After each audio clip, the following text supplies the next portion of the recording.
Good morning, children. We will continue with Newton's first law. We did it in the Zoom class, but some of you said you had connection problems and you didn't hear properly. So I thought I'll make a quick recap of this again. Okay. So Newton's first law. First is the statement. State Newton's first law. Okay. And as I told you, it has to be memorized as such. Please don't try to write in your own words. Try to write because it is a rules and laws should all principles, rules and laws should always be written as given by the particular person. Okay. So according to Newton's first law, what did we saw? A body in a state of rest will remain in a state of rest, and a body in a state of motion will remain moving in the same direction with the same speed. Okay, same direction with the same speed unless an external force is applied on it.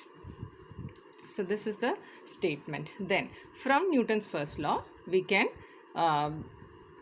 talk about two terms. One is inertia and the other one is force. So definition of inertia. So it's a new term for you. So what is inertia? The property of an object by virtue or because of which it tries to remain in its original state, means state of rest or of motion, is called inertia. Okay, it's an inherent property, means inbuilt property. Okay, so this is a property of every body. It will tend or try to remain in its original state. If it was originally in a state of rest, it tries to remain in state of rest. If it was originally in a state of motion, it tries to continue in the state of motion. That property of a body is called inertia. Okay, then coming to definition of force. Force is that external cause which tends to change the state of rest or the state of motion of an object. Okay, so then coming to here, the definition coming to mass and inertia, the only factor that affects inertia is mass. So please underline this and put a tick mark here. Greater the mass, greater is the inertia. Okay, then comes the main part, applications of Newton's first law. Now, in inertia there are two types, inertia of rest and inertia of motion. What is inertia of rest? A body originally at rest will remain at rest unless an external force is applied on it. Okay, that is inertia of rest. So we have some examples based on inertia of rest. Okay, these are some things that we come across in our day-to-day life and there is a reason behind it. So when a train suddenly starts moving forward, the passengers standing in the compartment tends to fall backward. Okay, so they'll ask you as give reason for the following. Hope you got it. When a train, a bus, a car suddenly starts, okay, and if you're not you were just doing something, you didn't pay attention, then suddenly you tend to go backward. Okay, so why is it so? What is the reason for this? Okay, the first point will be the lower part of the passenger's body is in close contact with the train. Okay, so as the train starts moving, his lower part shares the motion, but the upper part, this is the main thing, the upper part, due to inertia of rest, okay, so the upper part of a body, or you can generally say a body, because of inertia of rest, it cannot share the motion immediately, simultaneously, or you can say immediately, and so it tends to remain at the same place. Or in simple words, because your body was in a state of rest so far and suddenly the vehicle has started, your body has a tendency to continue in its original state of rest. So even though the vehicle has started, your body tends to go back in order to continue in its original state, that is state of rest. Okay, so that is what is the main point. Okay, even all this is more than that. Upper part of his body, due to inertia of rest, cannot share the motion simultaneously, and so it tends to remain at the same place. The second point, consequently, the lower part moves ahead and the upper part is left behind, so the passenger tends to fall backward. Then, when a hanging carpet is beaten with a stick, the dust particles start falling down. Again, the first point will be when the stick strikes come into motion, the dust particles settled on its fur remain in position or rest position due to inertia of rest. Thus, the part of the carpet moves ahead with the stick, leaving behind the dust particles which fall down due to earth's pull. On a shaking the branches of a tree, again 2 points. First point, the fruits have a tendency to be in rest position, while fruits due to inertia remain in the state of rest while shaking. So, the massive and weakly attached fruits get detached and fall down.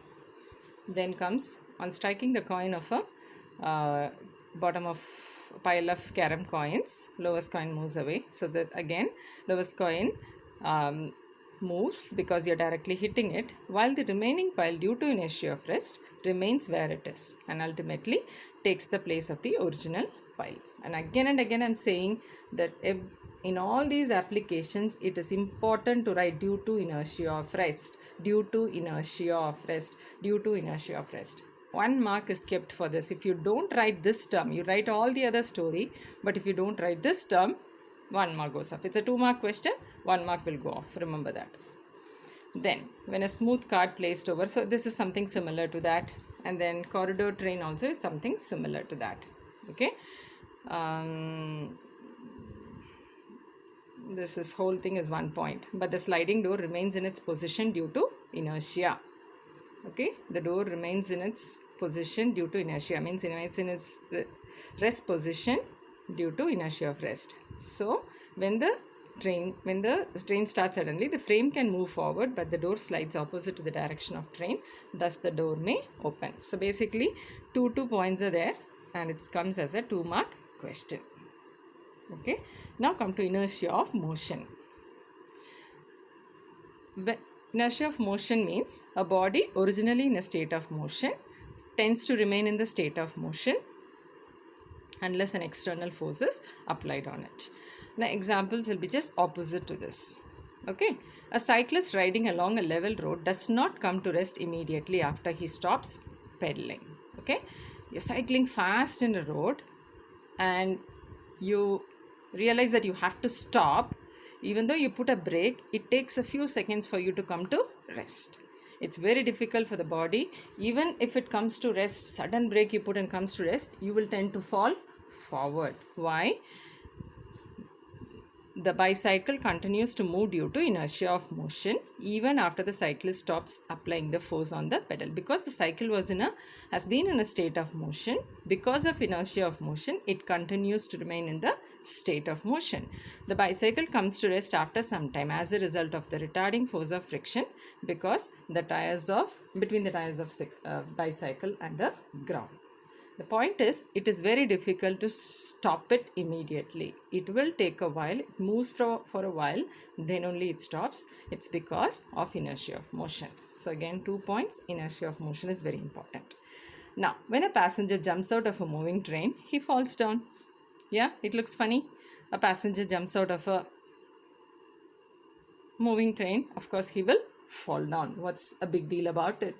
So there is some tactics. If you want to prevent falling down, there should be some technique that they are teaching you. But please don't practice it. Okay, this is just a theoretical thing, or just write it for the sake of writing answers. But please don't practice it. Okay, right. Now the point is, now passenger, initially he was inside a moving bus. So he was in a state of motion. Okay, this so because inside the train his whole body was in a state of motion. On jumping out of the moving train, as soon as his feet touches the ground, the lower part of the body comes to rest, similar to that first one, while the upper part still remains in motion due to inertia of motion, because he was in a motion. Okay, he was not running inside the bus, he might have stood inside the bus, but because the bus was moving, he was also in a state of motion. Okay, now suddenly when he gets down, if he tries to stand, okay, the moment he steps down, the bus is still moving. Okay, jumps out of a moving train. Okay, so who will jump out of a moving train? No, it looks funny, but in some metros and all that, like places like Mumbai, Chennai and all that, people are so busy, they might get late for the office.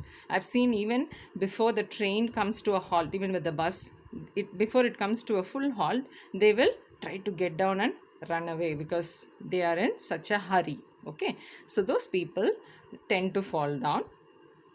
To prevent falling down, why they fall down, we'll see, and how they can prevent falling down also, we are going to see. Is it clear? So, the body was in a state of rest along with the moving bus. Now, suddenly, the bus is still moving. Suddenly, the person is trying to get down and he's trying to stand. Okay. Now, because his body was in a state of motion initially, and suddenly he's trying to come to rest,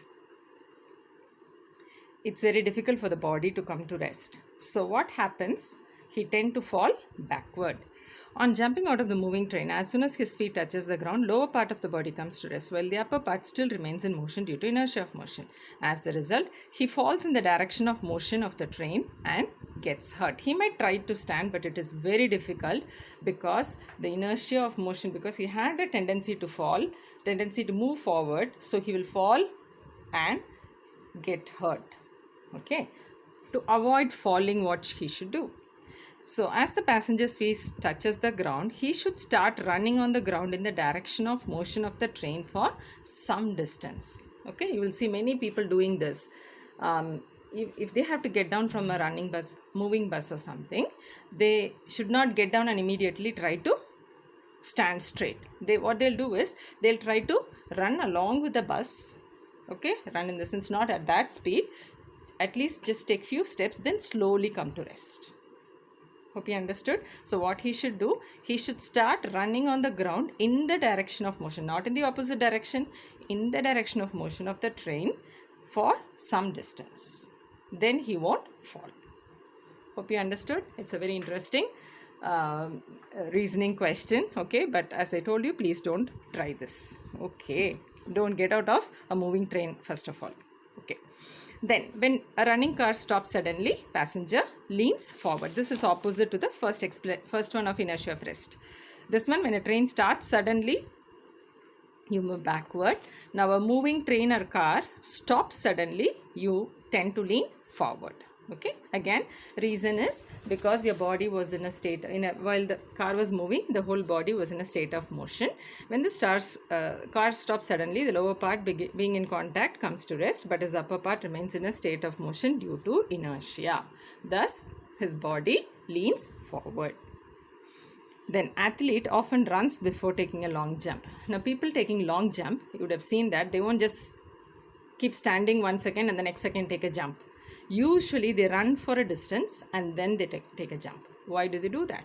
The reason is that by running, he brings his entire body into state of motion. When the body is in motion, it becomes easier to take long jump. Because of that inertia of motion, it's easy to continue in the state of motion. Okay. Then a ball thrown vertically upwards by a person in a moving train comes back to his hand. Okay, now reason is that at the moment when the ball was thrown, it was in motion along with the person and the train. It remains in the same state of forward motion even during the time the ball remains in air. The inside air and the ball all move ahead by some distance due to inertia, and so the ball falls back into his palm. Okay, simple. You are sitting inside a moving train and you're playing with a ball. Okay, so you're trying to throw a ball. The train is moving. Do you think the ball will reach your hand? Yes, of course. Now what they're trying to say, as the train moves, the ball also moves, and therefore as you move ahead with the train, the ball also moves ahead and it will come back to your hand. Simple as that. Okay, so it looks like something very complicated, but it's just that. Okay, so the questions that come from this are mainly this one. Explain the following. When a train suddenly starts moving forward, passengers standing. So all this we have already done. So this is how the question comes. Okay, now we go to the second Newton's second law of motion. Newton's second law of motion. It's a little not complicated. It has a derivation which you need to understand very well. Okay, so Newton's second law of motion. Now this one I would like you to take a notes. Okay, so because the derivation given in the notebook, in the book, is not very clear. You may get confused with that. So it would be better if you can write down. Okay, so statement of Newton's second law is somewhere here. It is not in the beginning, it is somewhere here. Okay, see the statement. According to Newton's second law of motion, rate of change of momentum of a body is directly proportional to the force applied, and the change in momentum takes place in the direction in which the force is applied. Now, before understanding this, there is a new term here, momentum. Let's first understand that. Okay, so you're going to prepare a notes for this, in which first you will write the statement. Please copy from book. Okay, from book you will copy the statement. Okay, then then comes derivation. Before that, before the statement, you will have to write something about momentum. This is a new term. It's a physical quantity. It's represented by letter P. Okay, it has nothing to do with any of these letters, but momentum is always represented with by a letter P. The formula for momentum is mass into velocity. Mass into velocity. Now, what is momentum? Any moving body will have momentum. Remember that. Any moving body will have something called momentum based on its mass and velocity. Okay, so if we take two bodies of same mass, okay, you have two balls of same mass, but one is moving faster, this is moving slow, and this is moving fast. So whose momentum will be more? Its momentum will be more. Can you understand? So it depends on both mass and velocity. The other possibility is, suppose you are having two balls of different mass. One is a small ball, another one is a big ball. Both are moving with the same speed. Both are moving with the same speed. But because the mass of this is more, its momentum will be more. Can you understand? So simply remember, momentum is something that depends on mass and velocity. So you need not write all this. You just write second law of motion. First you will write momentum P is equal to mass into velocity, or M into V. Then you come to the statement, and please copy down the statement from the book. Then come to the derivation. Now let's read the statement again. Now Newton's second law says rate of change of momentum.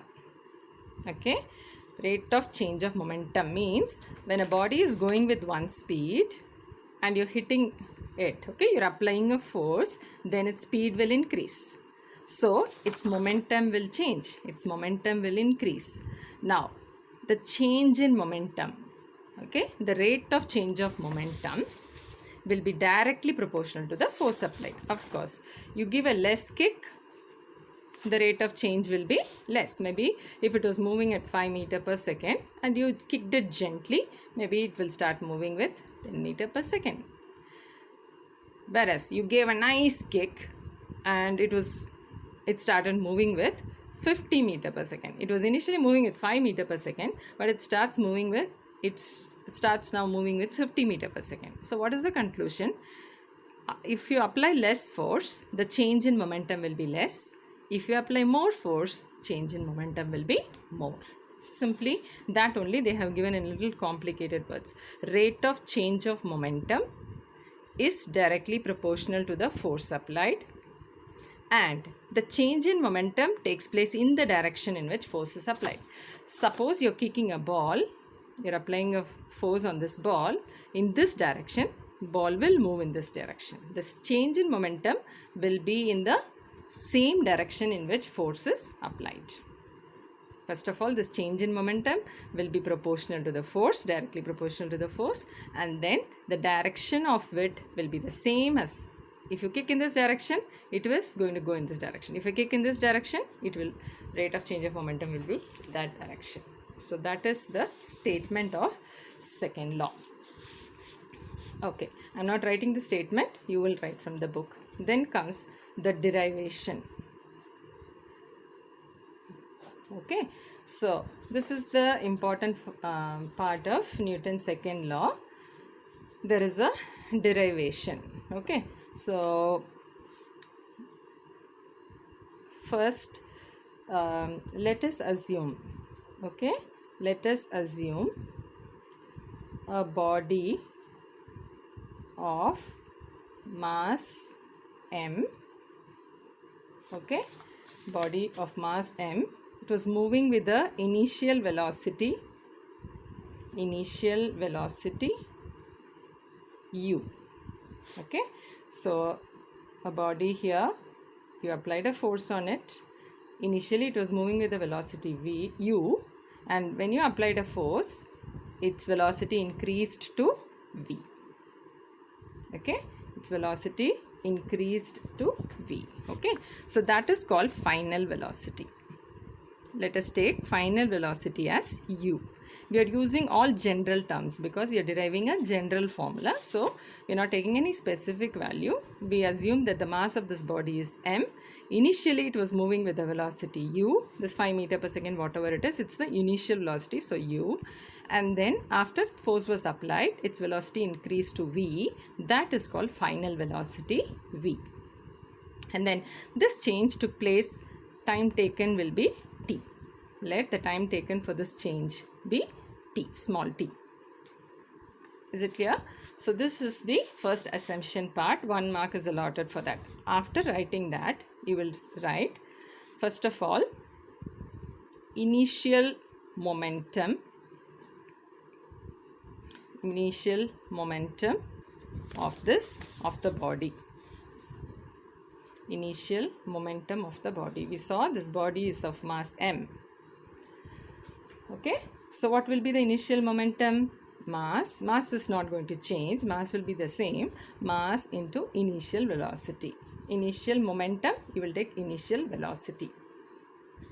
Okay, then what will be the final momentum? Final momentum of the body will be m into v. M into v. Mass into final velocity. Next step, change in momentum. Change in momentum. That will be mv minus mu. Final minus initial. Okay, final minus initial. Or I can write m, you can take it out, v minus u. Then the next step, you will find rate of change of momentum. Rate of change of in momentum or of momentum. Now, whenever the word rate comes, it means with respect to time. Okay, so what I have to do? I have to divide this term by t. I have to divide this term by t. This is change in momentum. Rate of change of momentum means change in momentum upon time. So, upon t I take. Okay, these 4 steps you have understood. Now, according to Newton's second law, what does Newton's second law say? Rate of change of momentum. Rate of change of momentum is directly proportional to force. So, what is our rate of change of momentum? We had derived it as m into v minus u upon t, and it is directly proportional to f, force. Okay. Okay. In the assumptions, you should have taken be acted by a force F. Acted upon by a force F. Okay.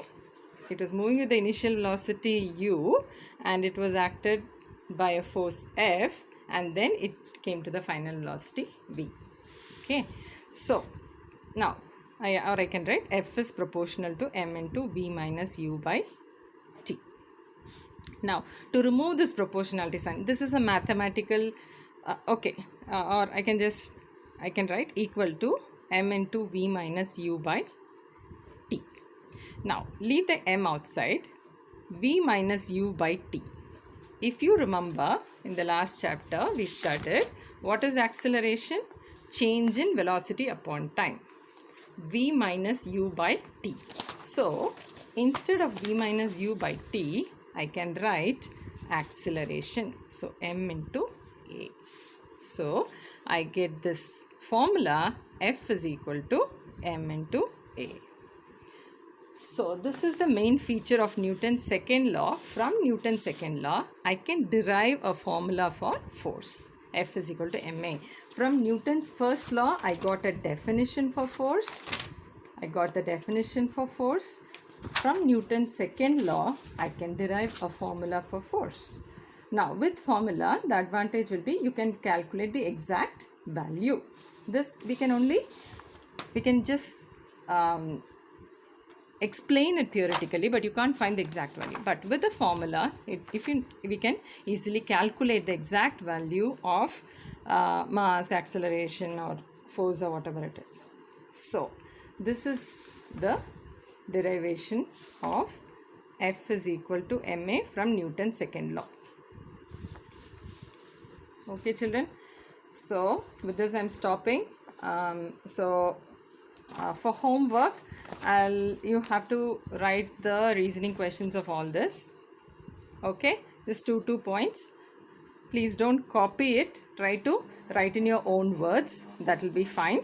And then after writing those questions, you will write Newton's second law of motion and write the statement from the book and then do this derivation. In your book, directly the derivation is not given. Half is given here and half is given here. So please write it all together stepwise, because the question can be derive the formula for F is equal to ma. Then this will be your answer.